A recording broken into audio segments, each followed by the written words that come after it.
Hello people, it's me, Libluini, and we are back again in my Let's Play of Dominion 6. And no, not Dominion's Tank Police, this is a fantasy strategy game. No tanks here, except maybe in the mythical sense. Anyway, we are playing as Gem the Holograms, goddess of TNN, Elf Nation. We are in the middle of a war with Mekone, a giant nation of giants, and we've talked to some of our other neighboring players, like Weinheim, where we had a short run-in at the beginning of the game, exchanged a couple of words, and that was it, because we are both elves and that would be an annoying war, so we'll keep off each other for now. Then Kalom, another accidental run-in, and we've since retreated, exchanged some nice words, and we are at peace for now. Then Arco, another neighbor we can barely see and reach, and therefore we are also at peace. We exchanged some words since Arcocephale, the fantasy Greek nation of this game, seems to expand eastwards from my northeastern edge all the way around Mekone, and is therefore a potentially ally, while not in the mostly because the player isn't in any position to actually help Mekone until at the very end when Mekone is already defeated and gone. So it makes sense to talk alliances, maybe just a little bit of peace, you know, partitioning Mekone if it comes to that. Right now we have been talking a bit, and it seems another threat is on the horizon, Muspelheim, the fire giants living in icy wastelands. Those weirdos are all about fire, and it seems the player doubled down on fire. To side Arco's player, those guys set everything on fire. Fire shields everywhere. Even their own troops are set on fire. Sounds fiery. And they're right to the south of Mekone, so we may get to meet them eventually. But that's for the future. Right now we have our own war to deal with. It's basically a trial run. Us against the giants, but without a fire. Just some guy has climbed the throne of spring. Someone is gobbling up all those easy access thrones. That would be a fun way to end this game. Suddenly just grabs all the thrones because the map again fucked us over. Our auto magic researcher is still on the way. The other one is moving this turn. And Agatha, Emil de Bane, shall he be known as the Prophet of Rock and Roll.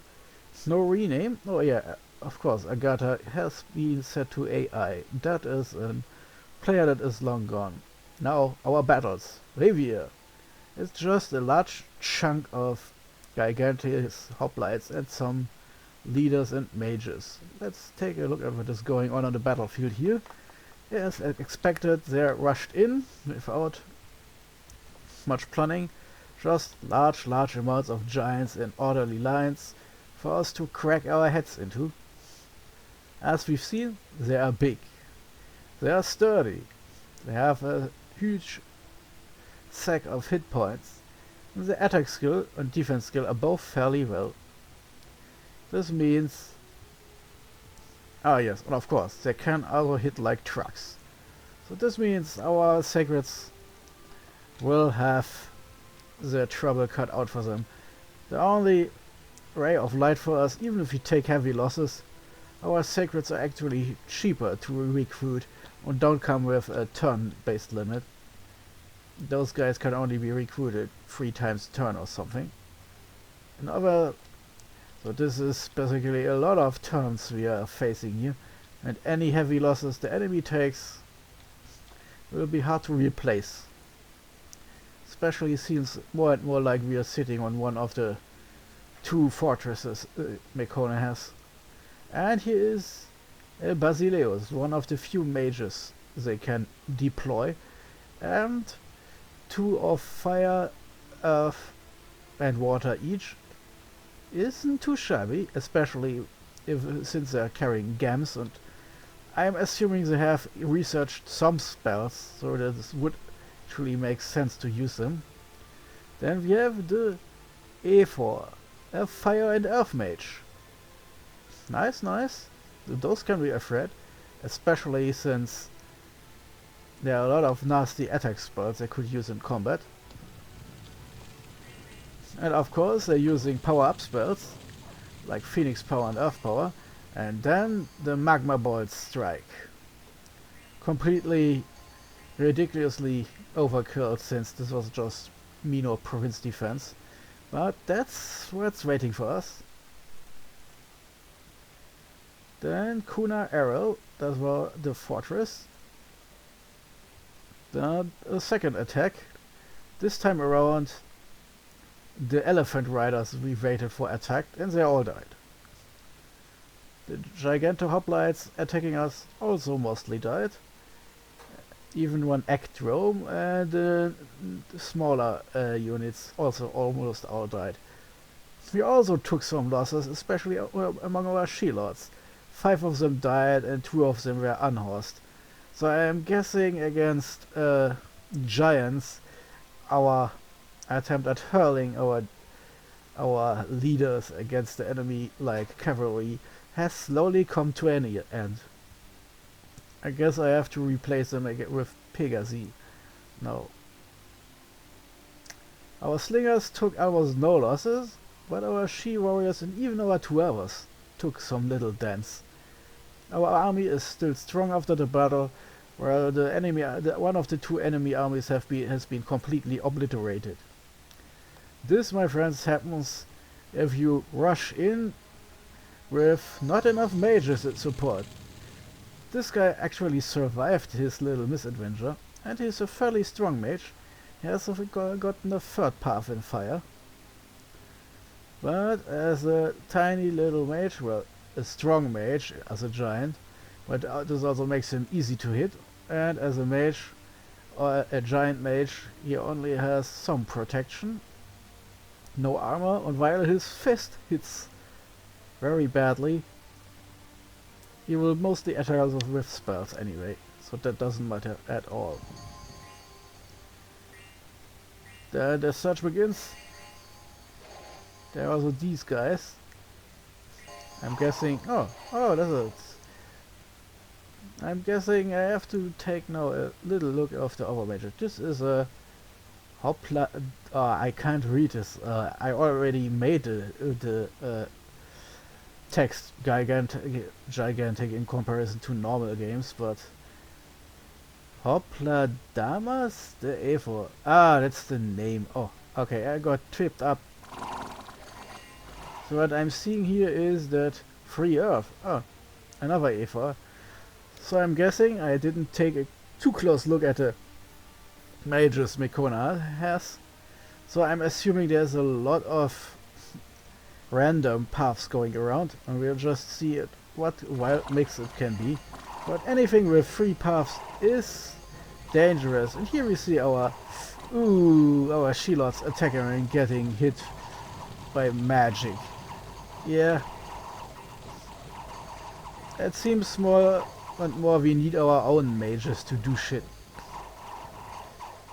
It's just as our sacreds are so awesome, so they actually win the battle anyway. Simply by killing all those poor giants. But yeah, our strategy of using She-Lords like candy has officially come to an end. It's not sustainable, since they are far more expensive than whatever they want to kill. Then there was a battle in Goodwater, where our Kappa chiefs lost a very small amount of units and then killed the enemy, including 3 Shark Knights. Now that's a battle. I guess having 2 attacks instead of 1 is always a nice force multiplier.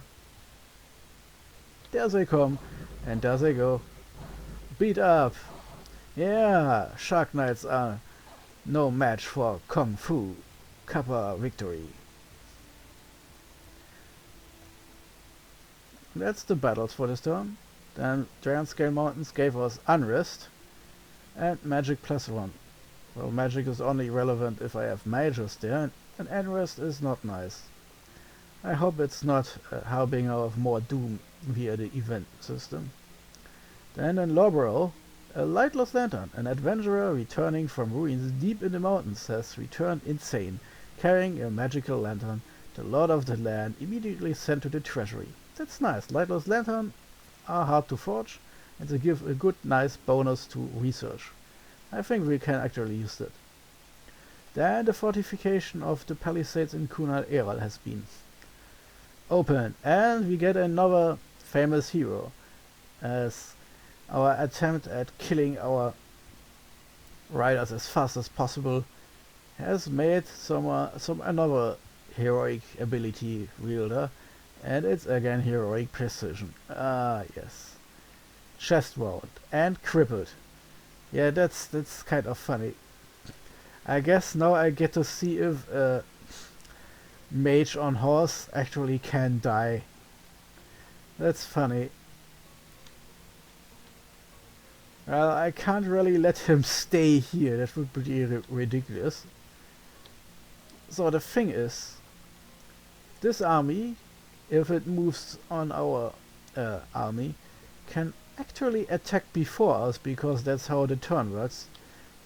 If you storm a fortress, relieving units get to attack you first, so the defending player gets a chance to save their fortress from being stormed. But since there's just a giant stack of giants and mage support, they could actually win the battle even if they take heavy losses. And we haven't yet researched enough magic. Let's take a look. Yeah, we're still going to construction 3, and then we're just beginning to level up our evocation skills. And only when we hit 4 do we get something we can use. Yes, area of effect 4 hits a lot of dudes, but it's also just 7. Unless if I'm forcing a level 2 one. Yeah, that's sadly. We have elves, and elves are all about illusions and all that shit. But this also means we are kind of weak on the whole combat magic stuff, while fire mages are awesome at it, and earth isn't too shabby either. And of course we have no idea what Bacona researched, but we can take a gander at looking for magma bolt. Wait, what's this first? It's fire and earth. I know this is fire first and then earth, or oh, it's earth first, right? Yes, level 3. So he is ahead of us in evocation magic. Yeah, I went for some little shit like buffing spells first, and that's now biting us. Let's take a look at our backgrounds first. We're now getting here, but since we may need them soon, I'll keep recruiting here. Our ridiculous researchers are piling up, and we are again making research mages, and we are slowly running out of money to do everything at the same time. Ah, too bad. Ah yes, and Oche here was tasked to finish something. Now remember, what was the button for magic item treasury? You actually got some shit from events here, like this Thunder Whip. Thunder Whip does some minor damage, but also adds some magical damage. And it's chaining, which means it can hit, I think, up to 3 more units. So it's a odd area of effect weapon.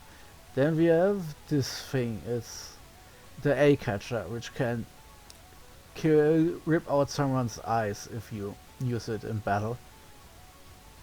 We had this Thorn Staff, which has an effect called Strong Poison. If a commander with this thing manage to hit someone in melee, they need to have a lot of poison resistance, or they're just dead. How damage works is you take this amount of damage over time.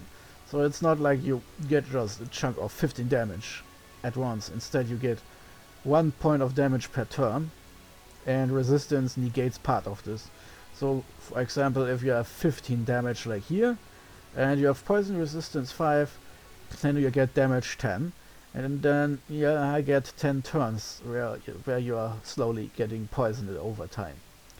This can of course be insidious. Imagine you have a humanoid unit without resistance and say 10 hit points, and they get hit. But 5 turns later the battle ends. But The damage ticks further and further until the damage is used up. So that is a commander or unit that will still die. In other words, it's one of the more dangerous status effects and not exactly a direct hit weapon. It's also really funny because it can possibly mean that an assassin, for example, hits someone with that, dies, and then still kills its target. Then we have the Lightless Lantern. In older games it simply gave a large chunk of research, like this plus 12 here, and it was tainted, which leads to bad news for later. It also affects the mount, which is new, because mounts didn't exist in Dominions 5. Area cavalry commanders and units were simply treated as if they were one large gooey mess rider, as if horse and rider were glued together, which is why we call stuff like elf cavalry ponyman. That's fire thing. You need only 1 level in fire magic and 5 gems to forge it, but very high research. I think in this game it would be something like construction 7. New is that it grants you dark vision, and a lot of it. Not really useful for our super elves, since they get dark vision naturally, but it's nice to remember. But its main effect is that it gives plus research, and dark vision therefore is not terribly relevant, except I guess if you put researchers in a cave for some reason, and researchers who can't see in the dark for some reason, which is twice as weird, I think. And of course we forged, whoops, I forgot, our fish scale boots. I explained last turn what those things do. And now Born the scout gets them, so he can now swim, which is of course not shown here. Oh, it is. It's some kind of green thing for some reason. Okay. Anyway, this means I can now scout our friends, since I now cross even in the middle of the year, or the summer as it is. Boring straits and rivers. This here is kind of funny. I'll just leave them here for now. Shark Knights. Yeah, obviously they are very, very, very aquatic. And while they don't use lots of resources, since they're just a dumb treat on a shark, they still use tons of recruitment points, basically everything the province has, and a chunk of gold. I'll not recruit them, to be honest. I'll upgrade their defenses a tiny bit with our rest money. And then these guys will have to stand around here, because I don't want to accidentally run them into this giant army. Instead I'll wait a turn until this army has moved on, and then I'll try to see if he fought ahead and put some defense points here. Because if not, our cheap Kappa units will just wreak havoc behind his lines. It's always funny to see if someone fought ahead. And since this was a player who thought his army could actually defeat our super elves and lost, well, maybe. He could have made a lot of trouble if he put his army up here into the north instead of trying a 1-2 fist punch. Of course, strategically, we now have a problem. If we try to storm this fort, we will have to fight off these guys first, and even if we win, we may be too weak to win the final battle here.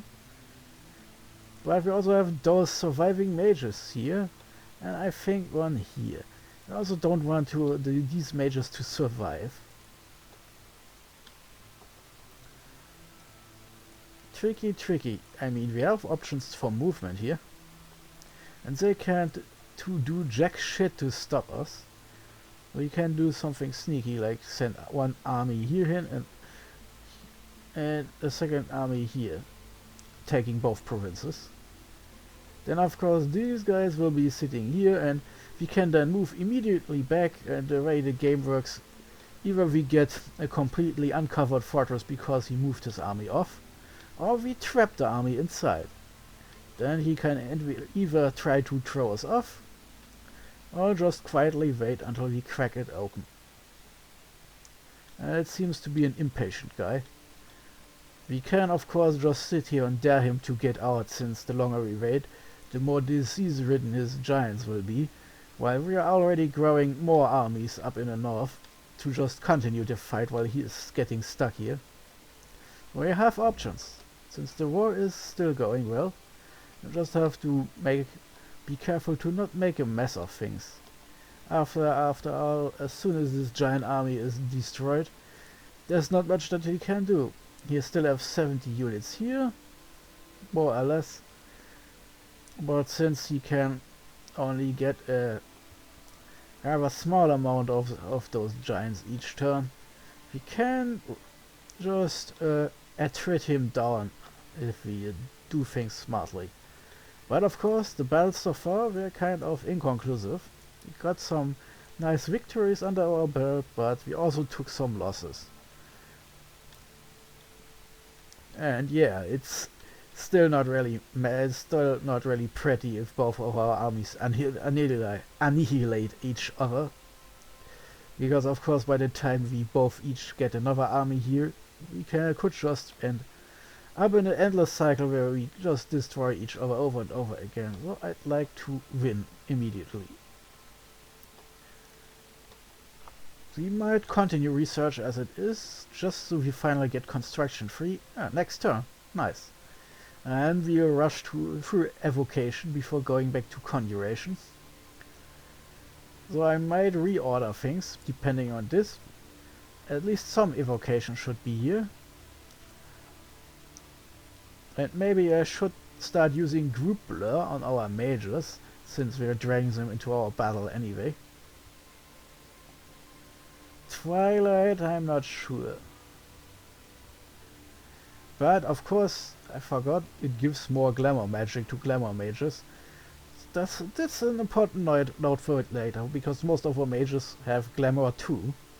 And the one big attack spell we get is only useful if you have glamour free, otherwise we would need tons and tons of gems to cast them, or would only have one or two mages in every battle capable of blasting the enemy with illusion magic.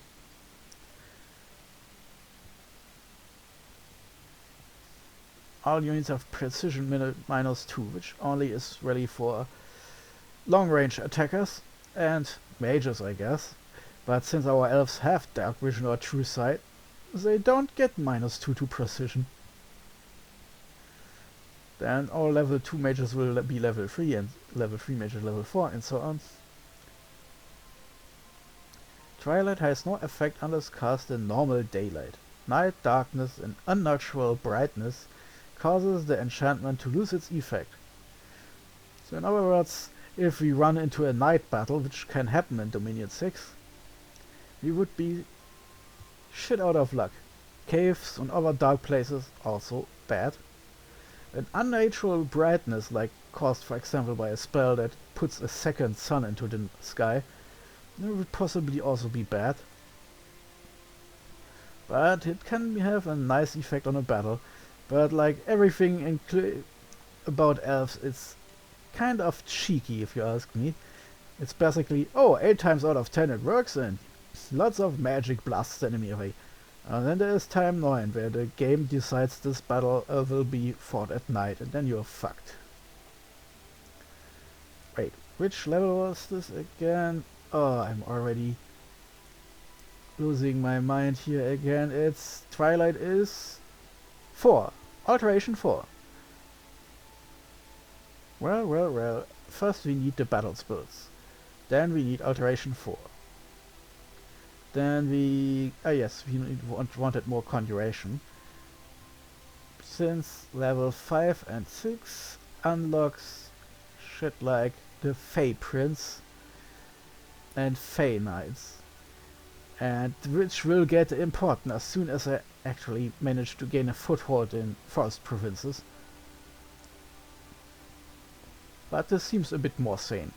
Construction 3 is soon finished, then we blast through evocation to gain combat spells, then we gain Alteration 4 so we can use our stupidest combat spell more freely. That's it, and yeah, we can't really recruit a lot right here, since our income is not as high as it could be. What are we doing here? Ah yes, of course, we are recruiting She-Lords. It's still, I can't really use them offensively anymore. But they're still useful because not only are they strong mages, they are strong priests. So if we encounter undead, they would be nice to have. And strong priests means also they can bless themselves. Always useful. Fairly strong mages. And of course, since they are elf lords, they have their armor, therefore they have protection. They also have their horses, which means there's always a good chance the horse will be hit, not the rider, as happened in the last battle. Encumbrance is 4 to the elf ladies 3, so it's not that much of a difference in casting magic spells. Yeah, I guess I keep recruiting more of these guys here in on the battlefront. Now that I'm recruiting more and more she-warriors, we'll possibly enter the strange world of soon having to use our new magic abilities. You just need someone with level 3 down here, so he can use Twilight when we getting that far. More importantly, having more super mages and research mages is always nice, but we have to do something now. Since we have so many level 4 mages down here, this one level 3 in nature, yes, if we want to summon things, that's good, that's good. So let's go to the recruitment window and switch to the cheaper mages who are also assassins. This way we can get more sacreds. Alright, they are expensive enough, that's just 2 more. Difference is not that stark, 285 to 200, but probably would be better if we get... Oh, I keep forgetting. I wanted to send a scout underwater. So let's get another scout. And now we can recruit more sacreds. Huh, we got all of them this turn. Perfect. And those sacreds then will go into the next army. Let's do this normally. Hold fire to weaken enemies. The basic standard shit I've explained over and over again already. Those hold and fire, of course, so they stay in line until they regain a couple of turns to get them to buff themselves, thanks to the mages behind them. Well, these guys only have shit range, still more than our javelin wielding normal warriors. But those are also melee fighters. But this should work out. And of course we then have to give them to Melrone. I should look up if I can give him another gem and the holo... Oh, holy shit, I'm bad. Gem and the hologram's name. Since I want to keep with the theme here. So our super mages are still on standby here. I'm not gonna risk them, but Melrone with level 3 in Glamour would be a nice upgrade if we unlock our magic spells. The other mages can at least buff the army I'm having here, and since our units are fast enough and planes aren't taking many movement points, it looks like our Elf Lord, our Super Elf Lord, can just take this large chunk of units and just blast it over here in one turn. Recruitment of more normal unit continues here. And now we have this army here. Yeah, that's funny. Of course, we can easily get out of our horses back if we have a turn to catch up, but we don't. The last misfit. Let's change. Oh, yes, of course. He has, of course, our sacreds, and therefore has no way in hell to actually use some of the spells we've unlocked. I mean, I could use this here, but I don't have any gems here because I thought it was too early. Displays body. Groupler. Would be helpful if I had any units that weren't sacreds here. Yeah, I can't really do anything here. But I can keep this open here and see if there is something. Word of bewilderment. Confusion. Now that's not that good.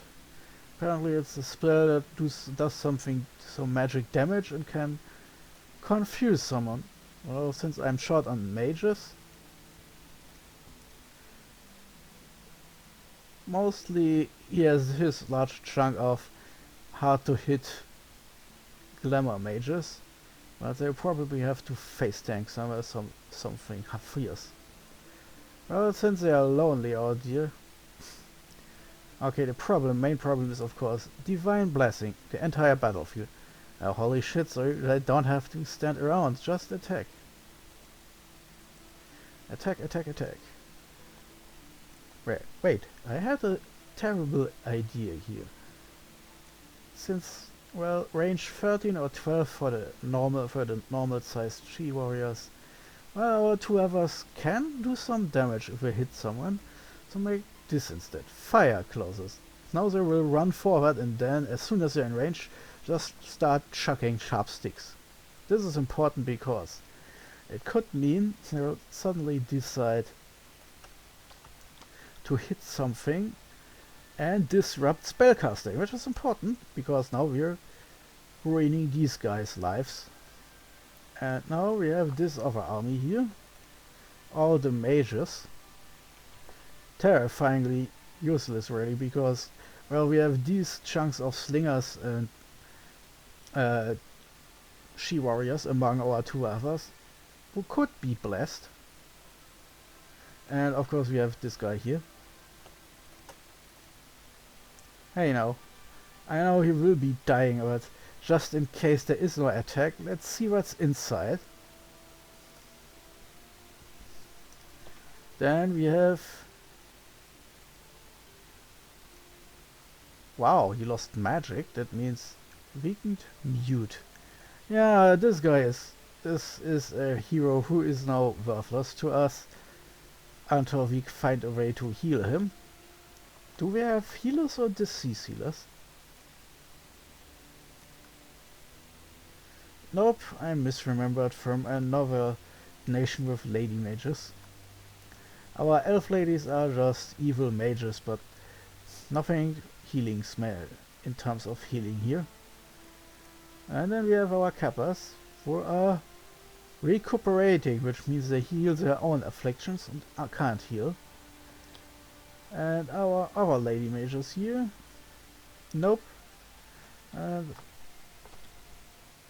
those aren't either. Nope, no possibility to get rid of those status effects. Farron, I'm sorry dude, but you can stay here in sieging. Again, this means unit and commander recruitment is blocked as long as he is not attacking what I'm leaving here. But there's still these guys left now. Still a huge army. And while the long-handed is full of strange spells to cast, let's see if I can use something of his other paths like air. Well, not without gems I can't. Still not enough unlocked. Everything important would use gems. Fire, which will get important as soon as we unlock some levels in evocation soon. And right now that's the best he can do. But since he is a strong enough priest for... Yep. Let's keep those guys out of range of everything except flyers. Well, let's think about this. Blessings. Oh, let's keep this away and make it. Yeah, none of the enemy has anything with poison, so let's just see what glamour I can do. Area of effect caster. Yeah, of course, but displays body has the same effect. Has a similar effect like, I think, glamour. Let's confirm.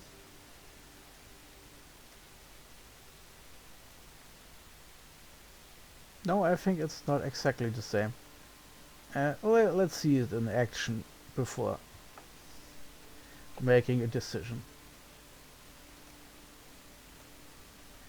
And then we may is using some group blurring.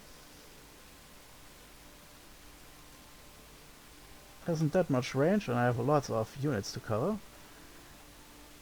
But this would give our units some nice longevity against enemy giants. And of course we want them to cast spells now. Let's see. 1, 2, 3, 4, 5. Yes, this is now standard script 6.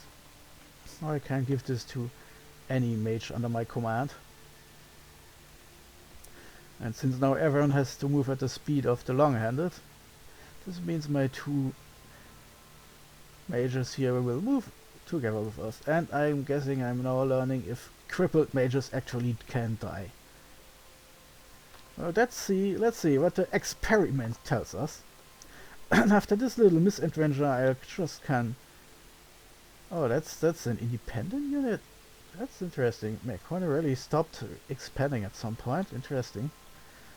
So we'll take those 2 provinces next and then see what the enemy is doing while we are summoning another army from the north. And these guys keep piling on the reserves. So next turn will be interesting. We'll continue researching, we'll continue scouting, we'll continue recruiting and moving, and we'll do shenanigans here. We certainly can't storm the fort right now, since I really don't want to risk getting kicked off. If we have just one decisive battle, then it would break Mekone's neck and then we could just do whatever the hell we want for a while. So instead let's take those 2 provinces away so we get money and he doesn't. And then let's see what Mekone does. Possibly, since he has been a straightforward player so far, I would assume he uses his giant stack of giants and immediately storms over here to free his fortress. Then we'll just unify our armies, possibly even in the Dead Forest if our next turn tells us that there's hopefully not too many independent units in the way. But we also have near hundreds of elves, so we should, if things go swimmingly, clear it up. Next turn we have a strong army here, and since the longer we can draw this out, the faster we can get to some mid-game level combat magic for our magic elves. Would be fine if it takes a little bit longer too. My guess is next turn this army will sit here and we'll sit here, and then from then on I will see how they do in battle again, and then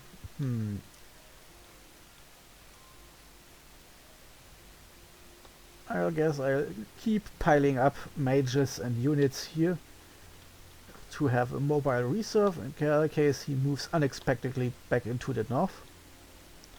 While my army will do a step back and reunify in the Dead Forest. Then we'll see if we keep moving to lure him down south, while my other army will move down south. And if we are getting lucky, I may maneuver myself into a position to just smash him beneath my 2 combined armies. Then that should end things for good.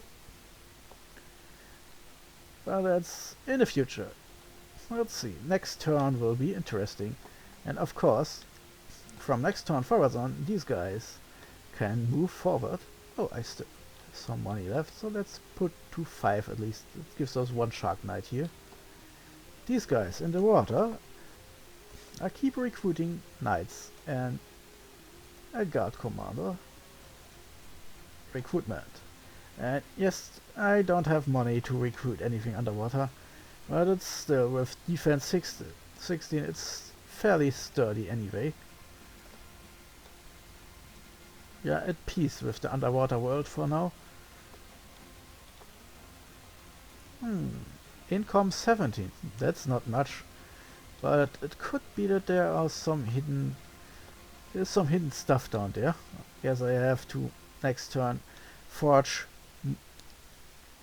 something for a scout and then something for a mage to go underwater, since I really want to know if there are any